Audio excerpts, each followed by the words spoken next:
एक ऐसी घटना जिसने समूचे विश्व को हिलाकर रख दिया था। और ये पता चला था कि तिरुपति पहाड़ के ऊपर, तिरुमाला पहाड़ियों की श्रृंखला में जो तिरुपति का मंदिर है, वहां पर भगवान स्वयं विराजमान हैं, बाला यानी बाल स्वरूप में भगवान श्री कृष्ण। तिरुपति, थिरु मतलब क्या होता है? वहां पर थिरु माने कहते हैं श्री, तो तिरुपति बालाजी, श्रीपति बालाजी, श्रीपति यानी भगवान नारायण जो बाल स्वरूप में वहां विराजमान है। और सच में विराजमान है, इसका उन्होंने प्रमाण भी दिया। 7 नवंबर 1979 जब पूरा दिन बीत गया था, रात्रि मध्यकाल की हुई, उस समय में मंदिर में जो गर्भगृह है जहां पर श्री बालाजी महाराज का विग्रह है, उसके ठीक बाहर बंगारू वकीली बोलकर जो जगह है जहां सब प्रांगण में खड़े रहते हैं, वहां एक बड़ा सा घंटे लगा हुआ है और वो रात्रि में अपने आप बजने लग गया। सारे तिरुपति में और अगल बगल के गांवों में उसकी आवाज आती थी। साथ ही साथ उसके बजते ही सारी घंटियां जितने अगल बगल के मंदिरों में थी सब अपने आप बजने लग गई। राधे राधे। मैं पंडित विकास कुमार व्यास दिव्य मार्गदर्शन फाउंडेशन चैनल में आपका हार्दिक स्वागत करता हूं। तो ये क्या प्रकरण हुआ था आपको वो बतलाता हूं। 1979 एक ऐसा वर्ष था जब तिरुपति और वहां के आसपास के गांवों में बरसात बहुत कम हुई थी, अकाल की स्थिति पड़ गई थी। टीटीडी, तिरुपति देवस्थानम का जो ट्रस्ट है,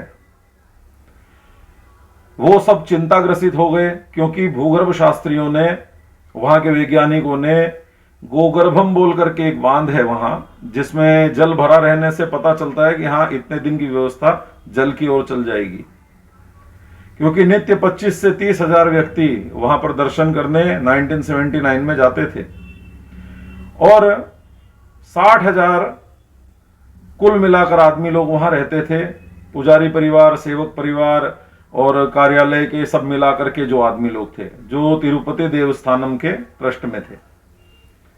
तो वैज्ञानिकों के बोलने से उन सबको वहां से हटाना आरंभ करने के लिए कहा गया कि इतने दिन अब रह नहीं पाएंगे। गोगर्भम बांध में जो जल है वो अब खाली होने लग गया है और सिर्फ महीने भर का जल और बचा है। इसके बाद में पूजा आदि सब बंद कर देनी पड़ेगी। तो तिरुपति देवस्थानम के जो उस वक्त के अध्यक्ष थे PV RK प्रसाद, उन्हें बहुत चिंता हुई कि हे श्री तिरुपति बालाजी महाराज, केवल कुछ 1-2 साल का समय और बचा है मेरी सेवानिवृत्त होने में। यह लांछन क्या मुझ पर लगेगा कि मंदिर के गर्भगृह के पट बंद कर दिए जाएंगे और केवल पुजारी ही आपका दर्शन कर सकेंगे और बाकी सबको हमको दर्शन मिलना बंद हो जाएगा। ये तो बड़ी चिंताजनक स्थिति है। गोविंदा गोविंदा। और जहां उलझने हैं वहां भगवान पहले से रास्ता निकालते हैं। हैदराबाद में श्री उपुलुरी गणपति शास्त्री बोल करके एक बहुत विद्वान वयोवृद्ध ब्राह्मण है जो बहुत अच्छे विद्वान हैं और उनको आप बताइए, वो कोई सॉल्यूशन देंगे, कोई समाधान देंगे तो जल का संकट निवारण हो जाएगा, मंदिर बंद नहीं करना पड़ेगा। तो श्री प्रसाद जी वहां गए और जा करके उनके चरणों में प्रणाम किया और शास्त्री जी को पूछा कि हमारे तिरुपति बंद करने का समय आ गया है, ऐसा लग रहा है, लेकिन मुझे अंदर से ऐसा पता चला है कि आपके पास आने से हमें कुछ समाधान मिलेगा। तो PV RK प्रसाद जी ऐसा पूछते ही श्री उपुलुरी गणपति शास्त्री जी ने भगवान को प्रणाम करके कहा कि आपकी माया अजब है प्रभु, और हे प्रसाद जी आप बिल्कुल चिंता मत करो, भगवान ही स्वयं 10 रास्ते अपने आप दिखा देते हैं और तिरुपति में तो भगवान स्वयं विराजमान है बाला रूप में, तो थोड़ा आपके साथ खेल कर रहे हैं वो। आप वहां पर वरुण मंत्र का जाप करवाइए। मैं अपने सभी ऋत्विकों के साथ यानी ब्राह्मणों के साथ वहां पर आऊंगा और वहां पर हम लोग 3 दिवस वरुण मंत्र का जप करेंगे। और वरुण का जप करने के बाद मुझे ऐसी पूरी आस्था है भगवान में और इतनी श्रद्धा है, इतना विश्वास है कि भगवान हमारी सुनेंगे और वर्षा होगी, जल आएगा। तो सारी बातें तय हो गई कि 1 नवंबर से जप आरंभ करने हैं। अब 1 नवंबर से तो जप आरंभ करने हैं, लेकिन फिर पता चला कि उपुलूरी गणपति जी, उनकी 80 वर्ष की अवस्था थी और कुछ बीमार हैं, इस कारण वो नहीं आ पाएंगे। वो नहीं आ पा रहे हैं तो ये वरुण मंत्र का जाप करेगा कौन, करवाएगा कौन? तो जो पीवीआर के प्रसाद जी थे वो सीधा तिरुपति बालाजी महाराज के प्रांगण में जाकर दंडवत प्रणाम करके और हाथ जोड़ करके बोले कि महाराज आप ही रास्ता दिखलाओ कि हमें ऐसा पता चले कि हमारे इस जाप करने से जल अवश्य आएगा। और हाथ जोड़ करके उनकी शरण में चले गए और जाकर रात्रि में जब 12 बजे मंदिर बंद हो जाता था, पुनः सुबह 4 बजे मंगला आरती में खुलता था, तो रात्रिकालीन आरती करके सबके सब जा करके अपने अपने घरों में विश्राम करने लग गए। और तभी 7 नवंबर 1979 रात्रि 11:59 के बाद मध्य रात्रि होते ही वो बंगारू वकीली का जो घंट था बड़ा वाला, पूरे नगर में सुनाई देता था, वो रात्रि में अपने आप बजने लग गया। अगल बगल के मंदिरों की घंटियां बजने लग गई और सभी लोग भागे भागे वहां तिरुपति मंदिर के प्रांगण में इकट्ठा हुए।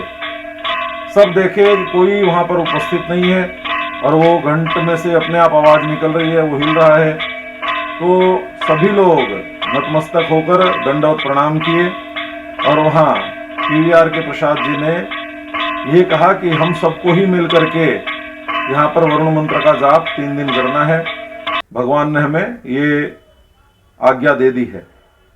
दूसरे दिन 8 तारीख से जप आरंभ हुआ और 10 तारीख को 3 दिन बीत गए। तो जितनी उत्सव की मूर्तियां हैं, विग्रह हैं, वो सब जब बाहर थे पूजा करने के लिए, वरुण मंत्र जाप के लिए आए हुए थे। अब इतनी धूप, इतनी गर्मी, वहां पर सब परेशान होने लग गए कि आज 3 दिन पूरे हो गए और अब तो बरसात आई नहीं है, तो अब कैसे होगा। सब उदास मन से सब विग्रह मूर्तियों को सबको ले करके अंदर जाने लगे और 100 गज की दूरी भी पार नहीं कर पाए। आकाश मेघाच्छन्न हो गया और बहुत बरसात हुई। 2 घंटे में गोगर्भम बांध जो था वो पूर्ण रूप से भर गया और सभी ने जयकार की कि तिरुपति बालाजी महाराज की जय, गोविंदा गोविंदा। और उस दिन से लेकर आज तक एक बार भी वहां पर जल की व्यवस्था में कोई कमी नहीं रही है। ये तिरुपति बालाजी महाराज के प्रत्यक्ष वहां रहने के प्रमाण है। जैसा मैंने आपको बताया, थिरु माने होता है श्री, पति माने होते हैं जो तीनों लोक के पति हैं, वो नारायण। तो श्रीपति जो बाल स्वरूप में वहां विराजमान है, तिरुपति बालाजी महाराज, ऐसी उनकी कृपा है और हम सब पर कृपा बनी रहे। एक श्लोक है, आप सभी इस श्लोक का नित्य उच्चारण किया करिए। ओम नमो वेंकटेशाय कामितार्थ प्रदायिने प्रणतः क्लेशनाशाय गोविंदाय नमो नमः। और जब भी आप तिरुपति बालाजी जाएंगे वहां प्रेम से अवश्य संकीर्तन करिएगा। और तिरुपति बालाजी को जो सबसे ज्यादा पसंद नाम है वो है गोविंदा। गोविंद नाम से उनको अवश्य पुकारिएगा, जैसे हम सब पुकारते हैं गोविंदा गोविंदा। राधे राधे।